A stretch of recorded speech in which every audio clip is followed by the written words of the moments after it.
आज का बाइबल का वचन यशायाह का ग्रंथ अध्याय 6 वचन 1 से 8। सन पौलुस का कोरिन्थियों के नाम पहला पत्र अध्याय 15 वचन 1 से 11। और आज का सुसमाचार सन लूकस के अनुसार अध्याय 5 वचन 1 से 11। यशायाह का ग्रंथ अध्याय 6 वचन 1 से 8। राजा उजिया के देहांत के वर्ष मैंने प्रभु को एक ऊंचे सिंहासन पर बैठा हुआ देखा। उसके वस्त्र का पल्ला मंदिर का पूरा फर्श ढक रहा था। उसके ऊपर सेराफिन विराजमान थे। उनके 6 पंख थे, 2 चेहरा ढकने, 2 पैर ढकने और 2 उड़ने के लिए। और वे एक दूसरे को पुकार पुकार कर यह कहते थे, पवित्र पवित्र पवित्र है विश्वमंडल का प्रभु, उसकी महिमा समस्त पृथ्वी पर में व्याप्त है। पुकारने वाले की आवाज से प्रवेश द्वार की नींव हिल उठी और मंदिर धुएं से भर गया।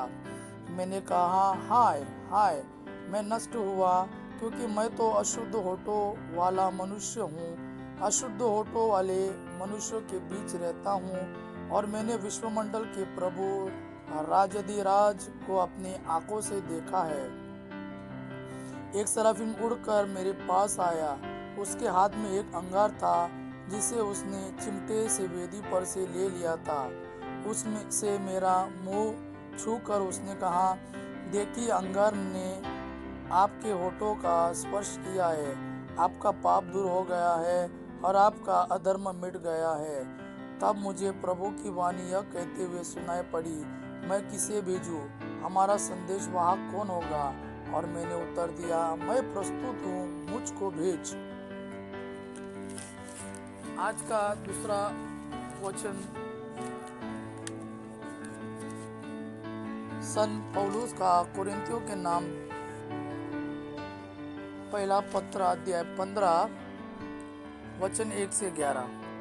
भाइयों, मैं आप लोगों को उस सुसमाचार का स्मरण दिलाना चाहता हूँ, जिसका प्रचार मैंने आपके बीच किया, जिसे आपने ग्रहण किया, जिसमें आप दृढ़ बने हुए हैं। और यदि आप उसे उसी रूप में बनाए रखेंगे जिस रूप में मैंने उसे आपको सुनाया, तो उसके द्वारा आपको मुक्ति मिलेगी। नहीं तो आपका विश्वास व्यर्थ होगा। मैंने आप लोगों को मुख्य रूप से वही शिक्षा सुनाई जो मुझे मिली थी, और वह इस प्रकार है, मसीह हमारे पापों के प्रायश्चित के लिए मरे, जैसा कि धर्म ग्रंथ में लिखा है। वह कब्र में रखे गए और तीसरे दिन जी उठे, जैसा कि धर्म ग्रंथ में लिखा है। वे कैफस को और बाद में 12 को दिखाई दिए। फिर वह एक ही समय 500 से अधिक भाइयों को दिखाई दिए।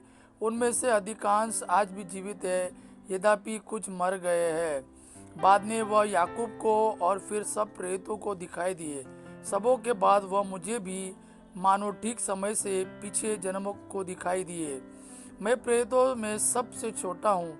सच पूछिए तो मैं प्रेरित कहलाने योग्य भी नहीं, क्योंकि मैंने ईश्वर की कलीसिया पर अत्याचार किया है। मैं जो कुछ भी हूँ ईश्वर की कृपा से हूँ, और मुझे उससे जो कृपा मिली वह व्यर्थ नहीं हुई। मैंने उन सब से अधिक परिश्रम किया है। मैंने नहीं, बल्कि ईश्वर की कृपा ने जो मुझ में विद्यमान है। खैर, चाहे मैं हूँ चाहे वे हो, हम वही शिक्षा देते हैं, और उसी पर आप लोगों ने विश्वास किया।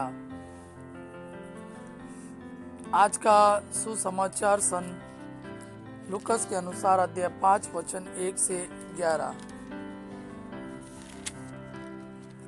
एक दिन ईसा जेनेसरेत की झील के पास थे। लोग ईश्वर का वचन सुनने के लिए उन पर गिरे पड़ते थे। उस समय उन्होंने झील के किनारे लगी दो नावों को देखा। मछुआरे उन पर से उतरकर जाल धो रहे थे। ईसा ने सिमोन की नाव पर सवार होकर उसे किनारे से कुछ दूर चलने के लिए कहा। इसके बाद वे नाव पर बैठे हुए जनता को शिक्षा देते रहे। उपदेश समाप्त करने के बाद उन्होंने सिमोन से कहा, नाव गहरे पानी में ले चलो और मछलियां पकड़ने के लिए अपने जाल डालो। सिमोन ने उत्तर दिया, गुरुवार रात भर मेहनत करने पर भी हम कुछ नहीं पकड़ सके, परंतु आपके कहने पर मैं जाल डालूंगा। ऐसा करने पर बहुत अधिक मछलियां फंस गई और उनका जाल फटने को हो गया। उन्होंने दूसरी नाव के अपने साथियों को इशारा किया कि आकर हमारी मदद करें। वे आए और उन्होंने दोनों नावों को मछलियों से इतना भर लिया कि नावें डूबने को हो गई। यह देखकर सिमोन ने ईसा के चरणों पर गिरकर कहा, प्रभु मेरे पास से चले जाइए, मैं तो पापी मनुष्य हूँ। जाल में मछलियों के फंसने के कारण वह और उसके साथी विस्मित हो गए। वही यही दशा याकूब और यूहन्ना की भी हुई।